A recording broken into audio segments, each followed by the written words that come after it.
had an issue with a suspension noise out of this Trailblazer for quite a while. And I think I finally found it. That sway bar link is definitely causing me some issues. So we may end up being able to just tighten that nut up there. I'm not quite sure yet. I need to start there, but it looks like it's been moving. So hopefully an easy fix. I did have a batch at one point over the last couple years where the machine work or the hardness of the nut was just garbage, and sometimes it'll pull the thread either on the nut. Typically the stem's hardened good enough, but we'll see whether I can save that.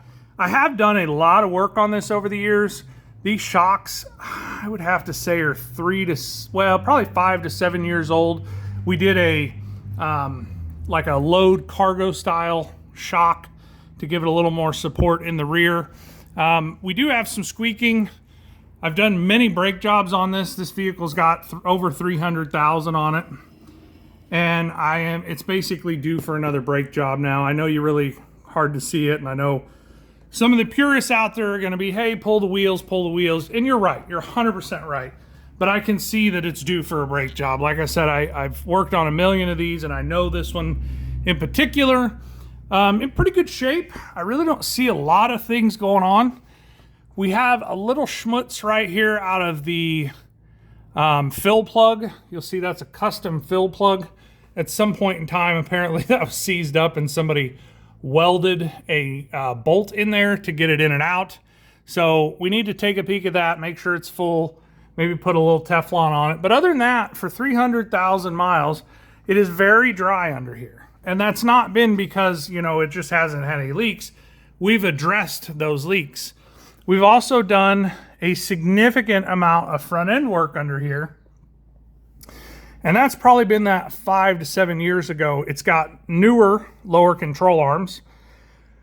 Probably over 100,000, maybe 150,000 on them since they've been done. So again, they're not new. We did inner and outer tie rods as a pair. We also did upper control arms. I may have just done ball joints in those. I can't remember if I replaced those or not. But we did set of struts on it. Like I said, that 5 to 7 years ago window. I have done sway links. A lot of the ways that I know that I've serviced some of these is whether they have grease fittings on there, because there's not a lot of, maybe I've only done one sway link. So you see this one has grease fittings. There'll be one on this side. You'll have to take my word for it. This one does not, but I don't have any play in here. So I venture to say this one is a factory one. I've worked on a bajillion cars since I had this in for this much suspension work. But we also did control arms and, axles, and I put a four-wheel drive actuator in the front differential, or I guess as part of the front differential about maybe 7 years ago. Everything's the same over here. Pretty happy with the tire wear. I don't have like a lot of chop. If you kind of look at the edge of it there as I roll it, it's fairly smooth. So we're in pretty good shape. Like I said, I don't have a lot of leaks. I got a little bit there, but I think most of that may be diff. But for, like I said, 300,000, I'm really happy with what I've got here. So what are my recommendations? Obviously, we replaced the bad coil that you'll find in another video. I found it with a thermal imager. To fix the brakes, it's pretty well going to need rotors and pads all the way around it. You can argue down in the comment section if you want, but as far as I'm concerned, the thickness of the rotors of these newer vehicles, they're made to be replaced.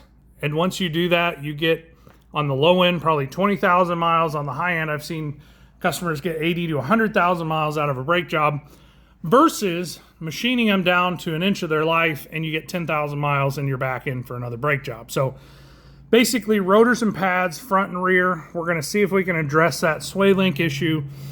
And like I said, we have already addressed the misfire. But that's what I see. This is kind of I did shake this down, by the way, as far as checking for steering play, suspension play, up and down, ball joints. So I have given it a good shakedown. These parts have held up very well. Like I said, 100,000+ miles at a minimum. But at 300,000+ miles, how much longer are we going to keep this on the road? My goal is basically the life of these tires. You know, so when I think about whether to fix this vehicle or not, it's still good, still dependable, still in pretty good shape, really. I mean, for a 02 that has had a lot of miles on it, it's got one little beauty mark on the other side, and that was there before it was ever kind of as one of the fleet that I service. So really done well. It's not all rotted out. I think it's worth fixing personally. I did put a transmission in this thing probably 3-4 years ago. I think it was after, or I know it was after all the front end work. May ought to take a look at the fluid and see if any maintenance is needed. So other than that, that's kind of my checkout on this 02 Chevy Trailblazer. I hope maybe this sheds some light on it, or, you know, maybe at least gets you familiar if you drive a Trailblazer. I am a big fan. I wish they still made this version, or this quality version, with an actual truck frame under it. I did not do the welding and this catalytic converter, by the way. That was there long before I got involved with this Trailblazer. And it hasn't given us any fits, but these have a true truck frame under them, not a unibody. It is a body on frame setup. Most of the exhaust is still original. They've been very robust, but this is my take on the checkup. We did notice that there's not much air in that spare tire, so something we need to either figure out a different tire or just make sure that they're aware that it needs aired up if they ever intend on needing it, and hopefully they don't. They've invested in good tires. So hopefully this is interesting. I rant for about 7 minutes. You got questions, comments, throw it down in the bottom. Throw me a like, throw me a subscribe. Sure appreciate it.